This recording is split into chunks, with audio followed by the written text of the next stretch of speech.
عمرے کو سٹارٹ کرنا ہے، پہلے اچھی طرح دیکھ لیجئے حجر اسود کہاں ہے۔ حجر اسود کو معلوم کرنے کے بعد اب آپ نے استباء کرنا ہے۔ آپ نے حجر اسود کو تلاش کرنے کا ایک طریقہ یہ بھی ہے کہ ایک گرین لائٹ وہاں پر لگائی گئی ہے، یعنی حجر اسود کی بالکل سیدھ میں حرم پاک میں سبز لائٹ ہے، اور ویسے بھی اندازہ ہو جاتا ہے وہاں لوگ کھڑے ہو کر استلام کر رہے ہوتے ہیں۔ حجر اسود تک جا کر بوسہ دینا آج کے دور میں تو بہت مشکل ہو گیا ہے، وہاں رش بھی بہت ہے، اور یہ کوئی مقابلہ کرنے تو ہم گئے نہیں ہیں کہ جناب کسی کو دھکا دے کر کسی کو گرا کر میں اس کے اوپر چڑھ کر جا کر حجر اسود کو بوسہ دوں۔ یہ جگہ تو عاجزی کی ہے، تو اگر آپ کو محسوس ہو رہا ہے کہ بہت رش ہے تو ویسے حجر اسود کی طرف نہ جائیں، بلکہ حجر اسود کی سیدھ میں کھڑے ہو کر آپ نے استلام کرنا ہے۔ پہلے آپ طواف کی نیت کر لیں کہ اللہ میں طواف کا ارادہ کرتا ہوں، طواف کی نیت بھی عربی میں بھی موجود ہے، اسے میرے لیے آسان فرما، میرے لیے قبول فرما۔ سیدھا کاندھا آپ کھلا کر لیں گے اور بالکل حجر اسود کی سیدھ میں آ کر اپنے ہاتھوں کو اس طرح اٹھائیں گے کہ آپ کی کانوں کی چہرے کی سیدھ میں آ جائیں۔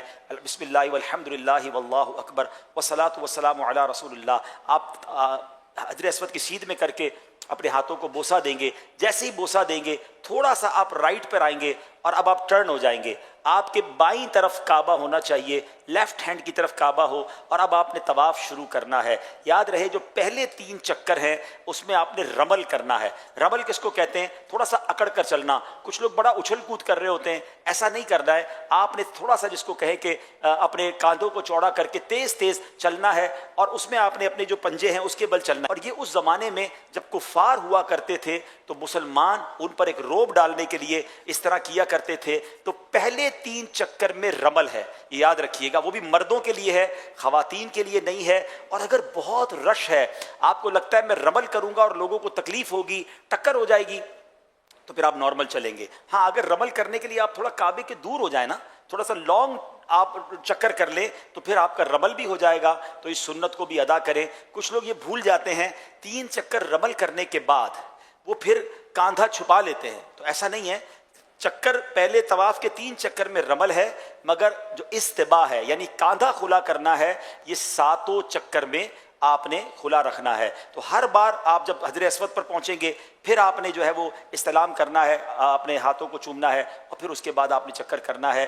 استلام 8 ہوں گے اور چکر 7 ہوں گے۔ طواف کی تسبیح 7 رکھیں، کیونکہ بعض اوقات انسان چکر بھول جاتا ہے، تو طواف کی تسبیح ہوگی تو آپ کو چکر یاد رہیں گے۔ اگر کچھ وظائف باندھ لیں کہ میں نے پہلے چکر میں یہ پڑھنا ہے، دوسرے میں یہ پڑھنا ہے، اور اس کی عادت بن جائے گی، تو پھر آپ کو چکر بھولنا جو ہے وہ مشکل ہو جائے گا۔ اچھا جیسے ہی طواف کمپلیٹ ہوگا تو آپ نے سیدھا کاندھا پھر جو ہے، اب چونکہ نوافل پڑھنے ہیں تو آپ نے اس کو ڈھک لینا ہے۔ اچھا اب نوافل جو پڑھنے ہیں اس میں یہ آپ نے ضرور دیکھنا ہوگا کہ کوئی مکروہ وقت تو نہیں ہے۔ اگر جب نماز نہیں پڑھ سکتے تو اس وقت آپ نوافل پھر نہ پڑھیں، آپ بعد میں پڑھ لیں گے، مگر یہ نوافل پڑھنے ضرور ہیں، ٹھیک ہے۔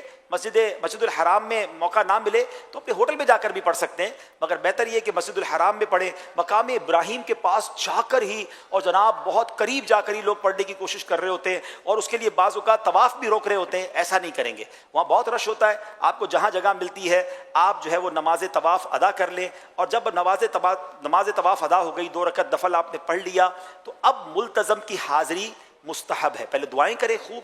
اب ملتزم کیا ہے؟ سبحان اللہ، کیسا پیارا مقام ہے کہ کعبے کے دروازے اور حجر اسود کے درمیان جو جگہ ہے، ایکچولی یہ 2-3 لوگوں کے کھڑے ہونے کی جگہ ہے، اور اگر وہاں موقع مل جائے سبحان اللہ تو خوب لپٹیں، اپنے جسم کو بھی ملیں۔ لیکن چونکہ وہاں لوگ اب عطر وغیرہ بہت لگاتے ہیں، تو بہتر یہ کہ ملتزم کی سیدھ میں کھڑے ہو کر دعائیں مانگ لیں، کیونکہ اگر وہاں خوشبو لگی اور ہم جا کر اس سے لپٹیں گے، ہو سکتا ہے ہمارے احرام پر بھی خوشبو لگ جائے، اور احرام میں تو خوشبو نہیں لگا سکتے۔ تو بہتر یہ کہ بعد میں جب آپ احرام وغیرہ سے فارغ ہو جائیں تو اپنے گھر کے لباس کے اندر پھر جا کے کوشش کریں، اگر ایسا ٹائم ہو اس میں بھی یہ دیکھنا ہوگا کسی کو دھکے نہیں دینے، کسی کو تکلیف نہیں دینی۔ اگر تکلیف دیے بغیر آپ ملتزم سے لپٹ سکتے ہیں تو سبحان اللہ، یہ تو نبی پاک علیہ الصلوۃ والسلام کا انداز ہے کہ آقا نے اپنے چہرے کو لگایا، صحابہ یہاں آنسو بہایا کرتے تھے، تو آپ نے وہاں پر خوب دعائیں کرنی ہیں۔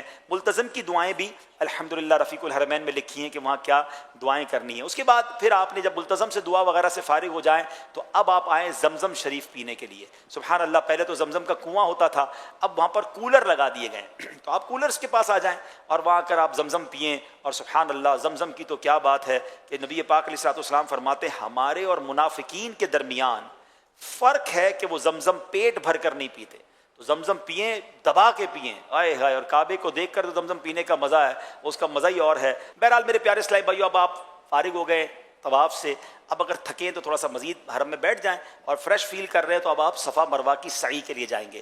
صفا کا بورڈ لگا ہوا ہوتا ہے سعی کا، وہاں چلے جائیں، صفا پہ کھڑے ہو کر سعی کی نیت کریں گے، نیت کتاب میں موجود ہے۔ اس کے بعد آپ نے وہاں پر دعائیں کرنی ہیں۔ بہتر یہ کہ 25 قرآن پاک کی آیات جتنی دیر میں تلاوت ہوتی ہے اتنی دیر دعائیں کریں، یہ خاص دعاؤں کی قبولیت کا وقت ہے۔ اب صفا سے مروہ جو ہے آپ نے سعی کرنی ہے۔ بہتر تو یہ کہ اگر آپ کو موقع مل جائے کہ بیسمنٹ میں جہاں پرانی حدود اربع کے مطابق سعی ہے، اگر وہاں آپ کو موقع مل جائے تو وہاں جا کے سعی کریں تو وہ زیادہ ماشاءاللہ بہتر ہو جائے گا۔ صفا سے مروہ ایک چکر ہے، مروہ سے صفا دوسرا چکر ہے، پھر صفا سے مروہ تیسرا چکر ہے، مروہ سے صفا چوتھا چکر ہے، یعنی یہ 7 چکر پورے مروہ پر جا کر ہوں گے۔ شروع صفا سے ہوگا اور ختم کہاں ہوگا؟ مروہ پر۔ کچھ بیچارے حاجی سمجھتے ہیں کہ صفا سے شروع ہوا ہے تو واپس صفا پر آئیں گے تو ایک چکر پورا ہوگا، تو وہ 14 چکر کر لیتے ہیں، یعنی صفا سے مروہ، مروہ سے صفا کہتے ہیں اب ایک پورا ہوا، اب صفا سے مروہ، پھر مروہ سے صفا، تو 14 چکر میں بعض اوقات وہ تھک بھی بہت جاتے ہیں اور پھر گھبراتے بھی بہت ہیں۔ تو ایسا نہیں ہے، بہتر تو یہ کہ باوضو سعی کرے، لیکن بے وضو بھی سعی ہو سکتی ہے، بے وضو طواف نہیں ہو سکتا، یہ یاد رکھیے گا، ٹھیک ہے۔ اچھا، اب آپ نے صفا مروہ کی سعی کرنی ہے، اس میں ایک خوبصورت چیز آپ نے یہ دیکھنی ہے کہ میلین اخضرین، گرین لائٹس آئیں گی تو وہاں آپ نے دوڑنا ہے، مردوں نے دوڑنا ہے، مگر اس دوڑنے میں بھی یہ خیال رکھنا ہے کہ احرام بھی سنبھلے، بے پردگی بھی نہ ہو اور کسی کو تکلیف بھی نہ ہو۔ رش ہے تو پھر آپ نارمل چال سے چلیں، آپ کو لگ رہا ہے جگہ ہے تو آپ دوڑیں گے، مگر مرد دوڑیں گے، خواتین اسلامی بہنیں نہیں دوڑیں گی۔ تو اب آپ جب 7 چکر پورے کر لیں گے تو سبحان اللہ، اب آپ کا عمرہ کمپلیٹ ہو گیا ہے۔ اب مرد جو ہے وہ حلق کریں گے، افضل یہ ہے کہ اپنے سر کے سارے بال منڈوا دیں، اس کے لیے نبی پاک علیہ الصلوۃ والسلام نے 3 بار دعا دی ہے، اور اگر قصر کرنا چاہتے ہیں تو اس میں احتیاط بہت ضروری ہے۔ مروہ پر ہی کچھ لوگ کینچی لے کے کھڑے ہوتے ہیں، ایک ادھر کٹ مارتے ہیں، ایک ادھر کٹ مارتے ہیں، کہتے ہیں آپ کا عمرہ ہو گیا، ایسا نہیں ہے۔ چوتھائی سر کے بال، 1/4، چوتھائی کس کو کہتے ہیں؟ کوارٹر، ٹھیک ہے، یعنی پورے سر کا چوتھا حصہ اور اس کے کم از کم 1 پورے کے برابر بال کٹ جائیں، یہ قصر لازمی ہے، اس کے بغیر آپ احرام سے باہر نہیں آئیں گے۔ تو بہتر احتیاط تو اسی میں ہے کہ یار سب کچھ وہاں پر قربان، تو بال ہی سارے اتار دے تو انشاءاللہ پھر تو ٹینشن ہی نہیں ہے۔ لیکن اگر قصر کروانا ہے تو پھر آپ ایک پراپر جو نائی ہوتا ہے اس کے دکان پہ جائیں، اس کو کہیں بھائی میرے سارے بالوں سے 1 انچ کاٹ دیں، تاکہ آپ کو تسلی رہے کہ چوتھائی تو ہو ہی گیا ہوگا، ٹھیک ہے۔ اسلامی بہنیں حلق نہیں کروائیں گی، ظاہر ہے وہ صرف قصر ہی کریں گی، تو اس کے لیے بہتر طریقہ یہ کہ اپنی چٹیا کا جو آخری حصہ ہے اس کو لپیٹ لے اپنی انگلی کے گرد، اور وہ کینچی سے خود بھی کاٹ سکتی ہیں۔ ایک پورے بال چوتھائی سر کے اسلامی بہنوں کو بھی کاٹنا ضروری ہے، تب جا کے ان کا قصر ہوگا۔ تو احتیاط یہی ہے کہ وہ اپنے پورے بالوں کا جو اینڈ ہوتا ہے، جہاں پر چٹیا کا آخری حصہ، اپنی انگلی کے گرد لپیٹ لیں یا ایک پورا ناپ کر اس کو اپنے ہاتھ سے ہی کینچی سے کاٹ لیں، تو ان کا بھی یہ جو تقصیر ہے یہ ہو جائے گی ماشاءاللہ۔ اب آپ کا عمرہ پورا ہو گیا، آپ احرام سے باہر آ سکتے ہیں، خوشبو لگا سکتے ہیں، جو پابندیاں تھیں آپ کی پوری ہو گئیں۔ ٹوٹل عمرہ میکسیمم 1.5-2 گھنٹے میں ہو جاتا ہے، بہت رش ہو تو 3 گھنٹے میں ہو جاتا ہے، کوئی بہت بڑا یہ ایونٹ نہیں ہے۔ ہاں، دعائیں کرتے کرتے، جھومتے ہوئے، اشک بہاتے ہوئے کریں اور اس کو انجوائے کریں، اس کو پریشر میں نہ لیں۔